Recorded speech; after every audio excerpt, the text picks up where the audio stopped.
আসসালামু আলাইকুম। পঞ্চম শ্রেণীর ইসলাম শিক্ষা বই নিয়ে ধারাবাহিকভাবে আলোচনা করছি। তার ধারাবাহিকতা এখন তোমাদের সাথে 27 নম্বর পৃষ্ঠাটি নিয়ে আলোচনা করব। গুন্না। পবিত্র কোরআন শুদ্ধভাবে তেলাওয়াতের জন্য গুন্না সম্পর্কে জানা প্রয়োজন।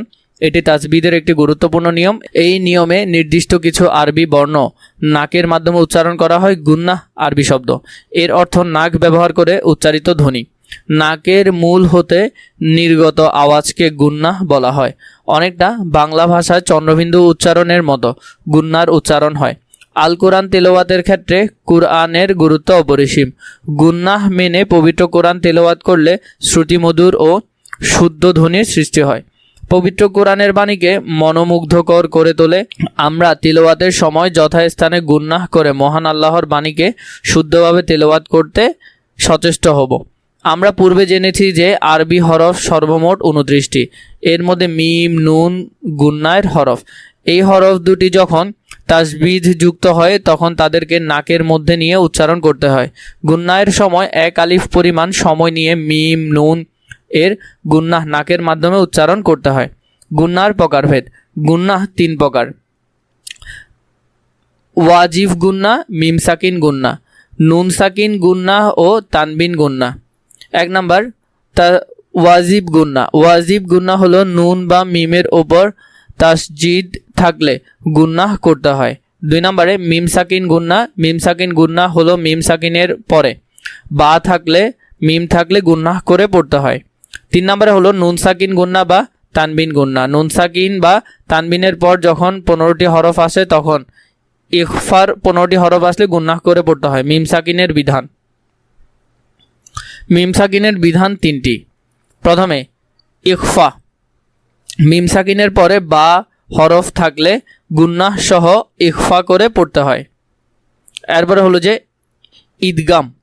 মিম সাকিনের পরে মিম হরফ থাকলে ঈদগাম গুন্নাহ সহ মিলিয়ে পড়তে হয়। এরপরে হলো যে ইজহার। মিম সাকিনের পর বা মিম ছাড়া অন্য কোনো হরফ থাকলে ইখফা ও গুন্না ছাড়া ইজহার বা স্পষ্ট করে পড়তে হয়। এরপর নুন সাকিন ও তানবিনের বিধান। নুন সাকিন ও তানবিনের বিধান 4 প্রকার: ইকলাব, ঈদগাম, ইজহার, ইখফা। পরবর্তী পাঠে আমরা নুন সাকিন ও তানবিনের বিধান সম্পর্কে বিস্তারিত জানব। প্রথমে এখানে বলেছে গুন্নাহ 2টি হরফ সহ গুন্নার ব্যবহার রয়েছে এমন 5টি শব্দের চার্ট তৈরি করি, কাজটি দলগতভাবে করি। তো এখানের মধ্যে এরকম আমরা গুন্নার যে হরফগুলো দেখলাম এগুলো আমরা 5টা লিখবো। এখানে তোমরা চাইলে এই 5টা লিখতে পারো। এখানের মধ্যে দেখো, এখানের মধ্যে আছে এই যে শব্দগুলো আছে, এই 5টা শব্দ তোমরা চাইলে এখানে লিখতে পারো। এখানে মিম এবং নুনের ব্যবহার দেখা গেছে। এই 5টা তোমরা সুন্দর করে এখানে গড়ে লিখে ফেলতে পারবে। এরপর হল যে ইকলাব। ইকলাব আরবি শব্দ, এর অর্থ পরিবর্তন করা।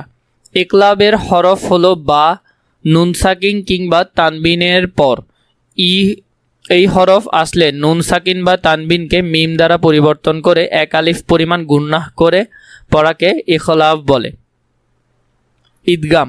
ঈদগাম আরবি শব্দ, এর অর্থ মিলিয়ে পড়া। নুন সাকিন বা তানবিনের পর ঈদগামের 6টি হরফ কোনো একটি হরফ থাকলে নুন সাকিন বা তানবিনের সঙ্গে হরফের সন্ধি করে মিলিয়ে পড়াকে ঈদগাম বলা হয়। ঈদগামের ফলে নুন সাকিন বা তানবিনের পরবর্তী হরফটি তাসজিদ যুক্ত হয়। তো এখানে উদাহরণ আছে, উদাহরণগুলো দেখবে। মনে রাখো, সুবিধার্থে ঈদগামের 6টি হরফ একসঙ্গে এখানে দেওয়া আছে, এগুলো দেখবে। ঈদগামের প্রকারভেদ। ঈদগাম 2 প্রকার: ঈদগামে গুন্না বা গুন্না সহ ঈদগামে। এরপর হচ্ছে ঈদগামে বেলা গুন্না বা গুন্না ছাড়া। ঈদগাম বা গুন্নাহের এই হরফ হলো 4টা দেওয়া আছে। ঈদগামে বেলা গুন্না এর হরফ হলো 2টা দেওয়া আছে।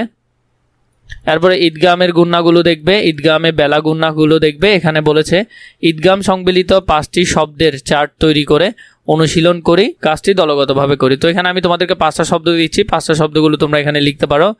ঈদগাম সংক্রান্ত 5টা যে শব্দগুলো এখানে দেখো, 1 2 3 4 5টা শব্দ আছে। এগুলো তোমরা আরবি সহ চাইলে এখানে লিখতে পারো খালি জায়গাতে, অথবা শুধু বাংলাটাও লিখতে পারো।